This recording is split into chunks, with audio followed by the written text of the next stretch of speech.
asking a question to, she'll kill me, but Iris, can I ask you a question, please? What language do you speak to your children, to your sons? German. And why do you speak German to your sons? Because it's my native language. Okay, fair enough.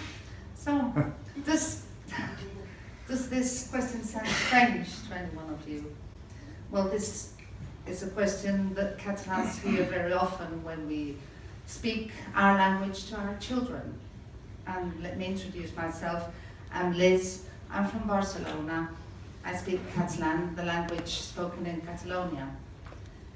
Catalan is a language spoken by around 9 million speakers in the territory of Catalonia, which is in the northeastern part of Spain, also in the south of France, Andorra, Valencia, and the Balearic Islands. 9 million speakers, just like the Swedish or many more than Norwegian speakers. But since the beginning of the 18th century, Catalan was prohibited.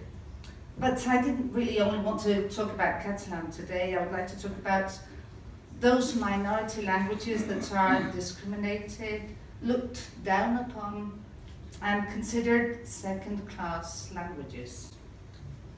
Okay, now I want to ask you all of you a question.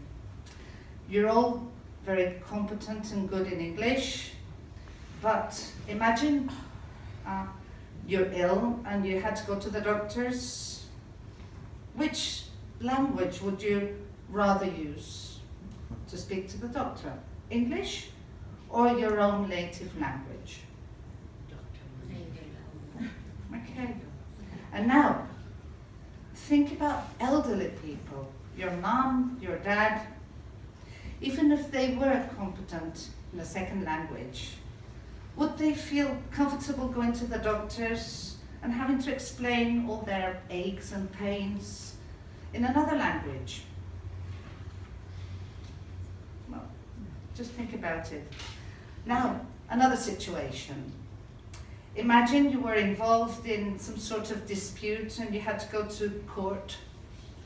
Do you think you'd have a better chance to defend yourselves, to defend your rights, using your own language or using another language, however competent you might be in that other language? My point is that every single language is important for the people who speak that language, no matter the number of speakers of the language, or if the territory is large, small, or if it's a state or not. Languages aren't just a load of words put together or words that you find in a dictionary.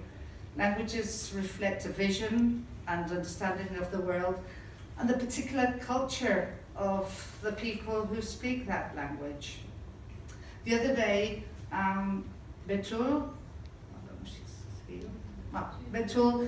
told me that she often finds it difficult to translate things from Turkish into English or the other way around.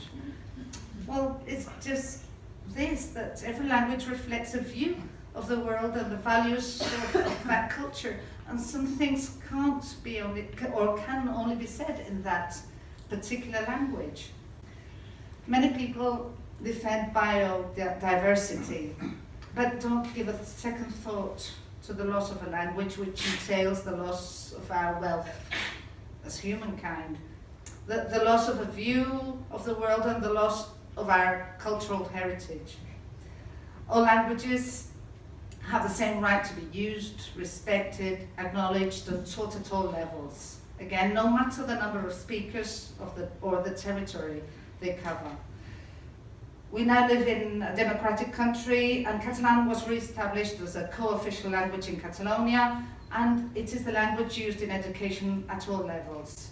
A year ago, the Spanish Constitutional Court determined that if the parents of one child say that they want their child to be taught only in Spanish, the whole education of that class group, the 25 or 30 students, will have to switch from Catalan to Spanish.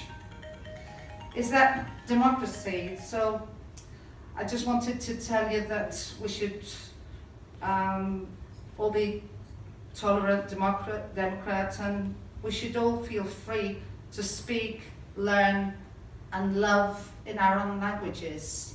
Gracias por escucharme.